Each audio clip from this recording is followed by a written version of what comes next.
नमस्कार, मैं हूं सचिन मिश्रा। आप देख रहे हैं ई न्यूज एमपी। आज हम पहुंचे हैं सीधी जिले के नगर परिषद मझौली में, जहां पे पिछले 5 सालों तक नगर परिषद मझौली की अध्यक्ष श्रीमती रूबी विदेश सिंह ने प्रतिनिधित्व किया है। और आज हमारे साथ रूबी मौजूद हैं। रूबी से पिछले 5 सालों के विकास को लेकर आज चर्चा करेंगे और रूबी आज फिर से चुनाव मैदान में है। रूबी जी, ई न्यूज एमपी में आपका स्वागत है।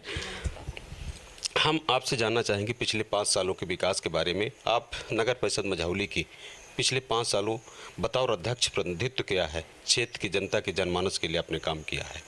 कैसा रहा आपका पिछला 5 साल का सफ़र? हाँ, मेरा 5 वर्ष का संघर्ष बहुत ही अच्छा था मेरी जनता के साथ। वहाँ मैंने बहुत सारे विकास कार्य किए थे। जितने क्या है, मेरी नगर पंचायत एक छोटी सी नगर पंचायत है जहाँ से फंड का कोई तो वही नहीं है, क्योंकि भाजपा की सरकार थी। लेकिन बतौर अपनी कांग्रेस की सरकार में जो भी जितना भी हो सका मुझसे, मैंने उतने विकास कार्य किए। जैसे चाहे आवास को लेके, फिर मझौली में मैंने पहले ही कहा था कि कच्चे घर आवास आते हैं तो कच्चे घर नहीं दिखेंगे। आज मेरी मझौली में एक भी कच्चे घर आवास नहीं दिख रहे हैं, सारी तरफ पक्के घर दिख रहे हैं। और रही रोड और नालियों की, तो वहाँ पे मैंने बहुत सारे रोड बनवाई, नालियाँ बनवाई। पानी के लिए लोग बाजार मार्केट में तो 5 रुपए डिब्बे करके पानियाँ खरीदते थे, लेकिन आज ऐसा हो गया है कि पेयजल जो योजना आई थी उसके तहत सभी घरों में घर घर पाइपलाइन का विस्तार हो गया है। पानी घर घर मिल रहा है लोगों को, और काफ़ी जनता मेरी खुश भी है। इसीलिए मैं इस बार दूसरी बार मैं चुनाव मैदान पे आई हूँ और जनता के सपोर्ट के बल पे मैं यहाँ पर आज खड़ी हुई हूँ और अपना चुनाव लड़ने जा रही हूँ यहाँ। रूबी, आज बड़ी विडम्बना है। पिछला चुनाव आपने जो लड़ा था सीधे जनता के माध्यम से लड़ा था और बतौर जनता के मार्फत आप नगर परिषद मझौली के अध्यक्ष चुनी गई थी। आज वो भी आपके सामने है जो बतौर पार्षद जनता के सामने आप जा रही हैं, क्या कहेंगे?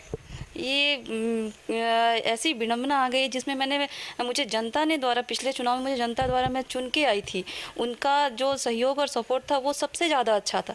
लेकिन इस बार जो चुनाव हो रहा है सिर्फ पार्षदों के बेस पे जो हो रहा है, ये मेरे ख्याल से बहुत गलत हो रहा है। ये गलत प्रक्रिया है, क्योंकि जो जनता द्वारा सीधे प्रत्यक्ष रूप से चुन के आते हैं उनकी भूमिका अलग होती है, क्योंकि वो 15 वार्डों में अपनी जनता से मिल के आते हैं।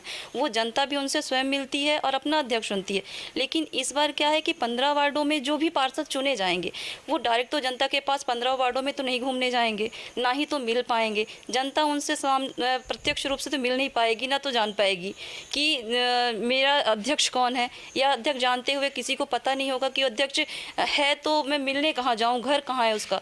ये सारी इस विडम्बना बहुत सारी हैं। लेकिन फिर भी इस बार मैं फिर से पार्षद पद के दावेदारी कर रही हूँ कि शायद फिर भविष्य में मैं एक बार फिर अध्यक्ष बन के या फिर अपनी मझौली के जो कुछ काम जो छूट गए हैं वो शायद मैं विकास कर सकूँ फिर से उनका।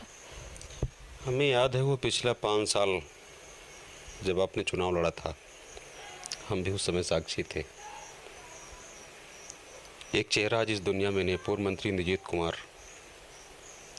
आपके चुनाव प्रचार में आए थे। पूर्व नेता प्रतिपक्ष अजय सिंह राहुल भैया आपके चुनाव प्रचार में आए थे। तब का समय और आज का समय कैसा अनुभव करती हैं, क्या महसूस करती हैं? पहले का समय जो था उसमें एक अपने ऊपर एक बड़ों का आशीर्वाद जैसा होना चाहिए वैसा लग रहा था, क्योंकि हमारे ऊपर चाहे भैया जी का हाथ हो, इंद्रजीत पटेल जी का हाथ हो, या जितने भी अपने कांग्रेस के नेता हैं जो अपने से बड़े हैं, उनका सबका सपोर्ट और सबका आशीर्वाद मेरे साथ था। आज भी है उनका कहीं ना कहीं सपोर्ट और आशीर्वाद आज भी है, लेकिन थोड़ा सा खालीपन ज़रूर है, क्योंकि वो समय जो था जिसे इंद्रजीत पटेल जी थे वो अब नहीं है। लेकिन फिर भी उनकी छाया और आशीर्वाद के स्वरूप में मानती हूँ कि आज भी मुझ पर है। लेकिन कुछ कमियां हैं जो पहले के और आज में भी अधूरी रह गई हैं। अगर शायद पहले जैसा फिर माहौल आता तो वो गर्माहट और वो माहौल, वो जोश भरा, वो ज़्यादा अच्छा था। लेकिन फिर भी इस बार भी अच्छा है, हो गया। बड़ों का आशीर्वाद है, भैया का साथ है, तो सब अच्छा है। कौन सा वार्ड है जहाँ पे आप बतौर पार्षद के लिए कैंडिडेट हैं? वार्ड नंबर 6, मैं वहाँ पार्षद के रूप में कैंडिडेट हूँ। आपके सामने से बीजेपी के एक सशक्त कैंडिडेट हैं, सुना है हमने कि लोकेश सिंह आपके सामने, क्या कहेंगे? कहना तो ये चाहूँगी वो बाहुबल जो है भाजपा का, जिसमें शायद एसडीएम से लेके पूरा जमामाड़ा एक जैसा हो गया है, और मैं वहाँ से सिर्फ अकेली कैंडिडेट हूँ जिसमें कोई जैसे कह सकते हैं किसी का साथ नहीं है, फिर भी उस बाहुबल से लड़ने की ताकत रखी हूँ बतौर एक महिला।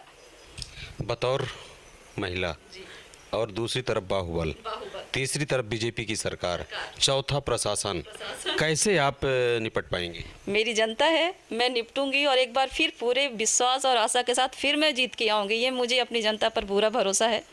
और रही बात बाहुबल, तो बाहुबल कहीं ना कहीं तो परास्त होता है। ज़रूरी नहीं है कि बाहुबल, शायद वो साम दाम दंड भेद जितने भी शायद हो सके वो सारा उपयोग होगा इस चुनाव में। और सबकी नज़रें जो हैं वो वार्ड नंबर 6 पे ही टिकी हुई हैं, क्योंकि यहाँ जो दल है, एक तरफ मेरी 5 साल की सेवा है, मेरी मेहनत है, मेरा प्यार है, मेरा विश्वास है, और दूसरी तरफ पैसा है, दारू है, मुर्गा है, प्रशासन है, भाजपा है, सब एक तरफ है और एक तरफ मैं अकेली। देखते हैं क्या होता है। सब्र करिए, देखते हैं क्या होता है। तो रूबी विदेश की बातों पर माने तो नगर परिषद मझौली का पिछला जो इतिहास रहा है तो काफ़ी रोचक रहा है, और आज सीधे जनता से ना होके पार्षदों के माध्यम से अगले अध्यक्ष का भविष्य का चुनाव होना है। लेकिन अभी तो मुझे पार्षद बनना है, ऐसा रूबी का कहना है। बहुत सारी कठिनाइयां हैं, बाहुबली भी है, प्रशासन भी है, भाजपा भी है, बहुत सारी बातों को उन्होंने जिक्र किया है। लेकिन इंतज़ार करना होगा, अभी तो पार्षद बनना है। पार्षद के बाद क्या स्थितियां होती हैं, सब्र करना होगा। तब तक के लिए फिर अगले किसी कैंडिडेट से मिलेंगे। तब तक के लिए धन्यवाद।